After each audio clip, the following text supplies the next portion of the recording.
पाकिस्तान को पाकिस्तान बने 76 साल हो चुके हैं और इस बीच पाकिस्तान 23वीं बार दिवालिया होने की कगार पर खड़ा है। महंगाई अपने आखिरी चरम पर पहुंच गई है। रोजमर्रा की चीजें आम इंसान की औकात से बाहर होती जा रही। पेट्रोल पंप पर पेट्रोल नहीं है।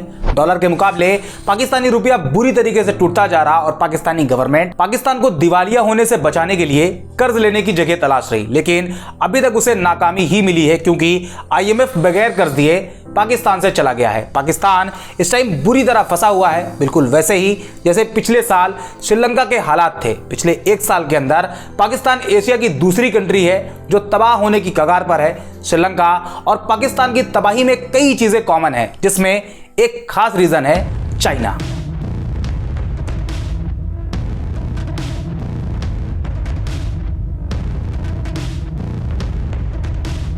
Hard not to talk about Pakistan. Every day seems worse than before. The country has descended into chaos. It's a bit of a tragic comedy. The economy is going down the drain.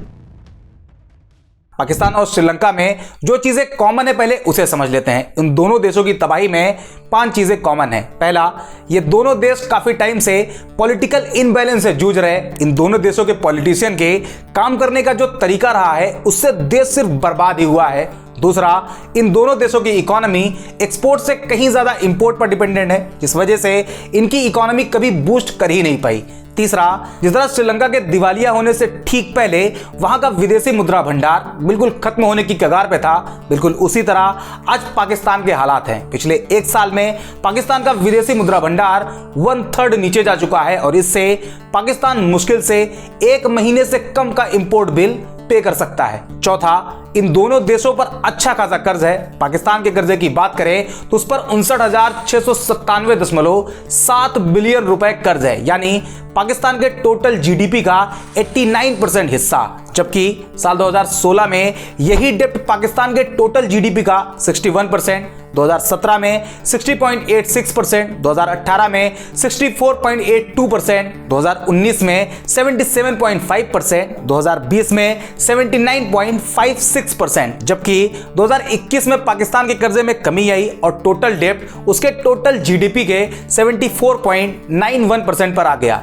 पांचवा और सबसे खतरनाक point है China. Sri Lanka के case में श्रीलंका के total डेप्ट में 30% हिस्सा अकेले चाइना का था। बिल्कुल उसी तरह पाकिस्तान के टोटल कर्जे का 35% हिस्सा अकेले चाइना का है। अब ये चाइना का कर्जे वाला जाल क्या है, इसे अभी आगे डिटेल में समझेंगे। ऐसे में ये जो 5 पॉइंट है, इन्हीं रीजन की वजह से पहले श्रीलंका और अब पाकिस्तान दिवालिया होने के लिए तैयार खड़ा है। और ऐसा भी नहीं है कि ये पहली बार इस कंडीशन पर पहुंचा है, बल्कि इससे पहले 22 बार पाकिस्तान बुरी तरह तबाह होने की कगार पर पहुंच चुका था, लेकिन हर बार कभी मुस्लिम भाईचारे के नाम पर अरेबियन कंट्री, खास करके सऊदी अरब ने पाकिस्तान का साथ दिया, तो कभी वर्ल्ड बैंक, IMF के कर्जे ने, तो कभी चाइना ने अपने प्लान के हिसाब से पाकिस्तान को डूबने से बचाया। लेकिन इस बार के हालात पिछले 22 बार की सिचुएशन से बिल्कुल अलग हैं। सऊदी की तरफ से पाकिस्तान के लिए कोई अच्छी उम्मीद नहीं। IMF के साथ पाकिस्तान ने 10 दिन तक फेस टू फेस डिस्कशन किया, लेकिन फिलहाल अभी ये कोशिश भी फेल हो गई। अब ले दे के बचता है चाइना, लेकिन चाइना की बात अभी आगे करेंगे। इसके अलावा पाकिस्तान के पास कर्जे लेने के सिवा कोई दूसरा रास्ता नहीं। पाकिस्तान में महंगाई अपने चरम पर पहुंच चुकी है। इस टाइम पाकिस्तान में महंगाई पिछले 48 साल में सबसे ज्यादा है। पाकिस्तान के पास 1 महीने से भी कम इंपोर्ट बिल पे करने का पैसा बचा है। CPI बढ़कर 27.6% पर पहुंच चुका है, जबकि WPI 28.5% पर जा चुका है। रोजमर्रा की चीजें जैसे आटा, प्याज, गैस सिलेंडर, दूध जैसी चीजें काफी महंगी हो गई हैं। एक साल पहले 20 kg आटा की कीमत 1164 रुपए थी, जो अब बढ़कर 1736 रुपए हो चुकी है। एक साल पहले 1 किलो प्याज की कीमत 39 रुपीज थी, जो अब बढ़कर 231 रुपए हो गई है। एक साल पहले जो दूध 115 रुपए लीटर मिला करता था, वो अब बढ़कर 150 रुपए लीटर हो चुका है। इसी तरह बाकी चीजें, अंडा, ब्रेड, चावल, तेल, सभी के दाम आसमान पर पहुंच चुके हैं। पेट्रोल की कीमत बढ़ने के साथ साथ पाकिस्तान में फ्यूल स्टॉक भी खत्म होने की वजह से पूरे पाकिस्तान में कई पेट्रोल पंप पूरी तरह बंद हो चुके हैं। इसके अलावा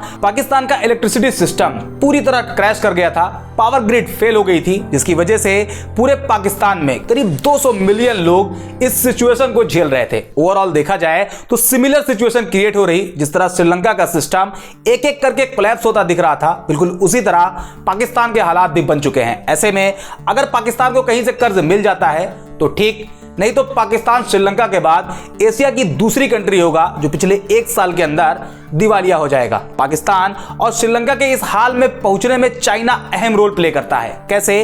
अब आइए ये भी समझते हैं। आमतौर पर जब IMF या वर्ल्ड बैंक किसी डूबती हुई कंट्री को कर्ज देता है तो कई तरह की स्ट्रिक्ट कंडीशन के साथ देता है। ऊपर समझा जाए तो जैसे IMF या वर्ल्ड बैंक जो पैसा कर्ज के तौर पर देगा उसका यूज कंट्री की इकोनॉमी को बेहतर बनाने में किया जाए, इंफ्रास्ट्रक्चर को अच्छा बनाने में किया जाए, ना कि उन पैसों का इस्तेमाल फ्री की रेवड़ियां बांटने या फिर अपने पॉलिटिकल एजेंडे को चमकाने में किया जाए। जिस कंट्री का ट्रैक रिकॉर्ड ठीक ठाक होता है और वो उनकी शर्तों को मान लेता है उसे कर्ज मिल जाता है। इसी तरह बाकी कंट्री भी जब किसी डूबती हुई कंट्री की हेल्प करती हैं तो वो भी अपने कंडीशन बताती हैं, जबकि चाइना के केस में ऐसा बिल्कुल भी नहीं। चाइना जब किसी कंट्री को कर्ज देता है तो खास शर्तें नहीं लगाता। यही वजह है कि दिवालिया होते देश के लिए चाइना से कर्जा लेना आसान होता है और यही है चाइना का डेब्ट ट्रैप, जिसमें पहले श्रीलंका फंसा और अब पाकिस्तान। चाइना कर्ज देने के लिए ज्यादातर ऐसे देशों को चुनता है जो इंटरनेशनल ट्रेड में उसके अपने ट्रेड रूट में काम आए। ऐसे देशों को चाइना इंफ्रास्ट्रक्चर प्रोजेक्ट के नाम पर लोन देता है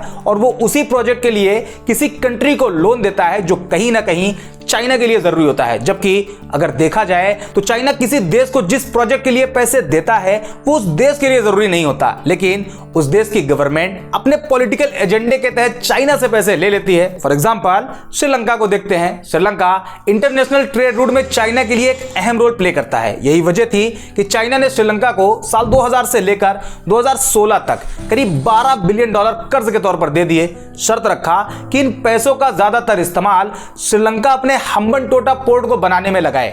साल 2008 में हम्बनटोटा पोर्ट के कंस्ट्रक्शन का काम शुरू होता है, जिसे बनाने में काफी पैसे लगते हैं और जब पैसे की कमी होती तो चाइना श्रीलंका को कर्ज दे देता और इस तरह हम्बनटोटा पोर्ट बन गया। लेकिन श्रीलंका चाइना के डेब्ट ट्रैप में बुरी तरह फंस गया। साल 2016 में हम्बनटोटा पोर्ट का ऑपरेटिंग प्रॉफिट $1.8 मिलियन था, लेकिन 2017 में चाइना ने श्रीलंका को $1.2 बिलियन कर्ज देकर हम्बनटोटा पोर्ट को 99 साल के लिए लीज पर ले लेता है। जैसा कि अभी बताया कि चाइना जब किसी कंट्री को लोन देता है तो उसकी शर्तें बड़ी आसान होती है। गवर्नमेंट उस पैसे का इस्तेमाल कैसे भी कर सकती है और श्रीलंका में भी यही हुआ। चीन से मिले पैसे का यूज श्रीलंकन गवर्नमेंट ने अपनी इकोनॉमी को बेहतर बनाने में ना करके अपने पॉलिटिकल एजेंडे के हिसाब से खर्च कर दिए और श्रीलंका दिवालिया हो गया। जब तक श्रीलंका बर्बाद होता उससे पहले चाइना श्रीलंका के इंफ्रास्ट्रक्चर प्रोजेक्ट को अपने कब्जे में ले चुका था। जब श्रीलंका बर्बाद हुआ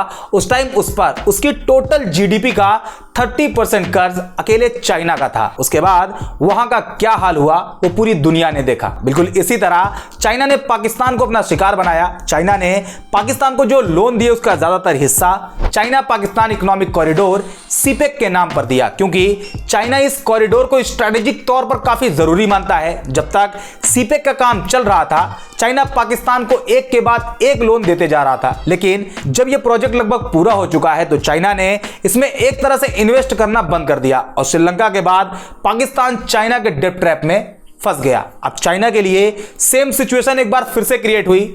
पाकिस्तान को वापस से सांस लेने के लिए कर्ज चाहिए और चाइना फिर से कर्ज देने के लिए CPEC को लीज पर ले सकता है, यानी पाकिस्तान पर कर्जा बढ़ेगा और चाइना पाकिस्तान के इंफ्रास्ट्रक्चर प्रोजेक्ट पर अपना कब्जा कर लेगा। ऐसे में पाकिस्तान बिल्कुल उसी रास्ते पे चल रहा है जिस पर चलकर श्रीलंका तबाह हो चुका है। अब देखना यह है कि पाकिस्तान इससे कुछ सीखता है या फिर ये जानते हुए कि आगे गहरी खाई है फिर भी उसी पे चलता है। आप इस बारे में क्या सोचते हो कमेंट में बताओ। उम्मीद करते हैं ये वीडियो आपको पसंद आई होगी। इसी तरह की और भी इंफॉर्मेटिव वीडियोस के लिए हमें सब्सक्राइब जरूर करें।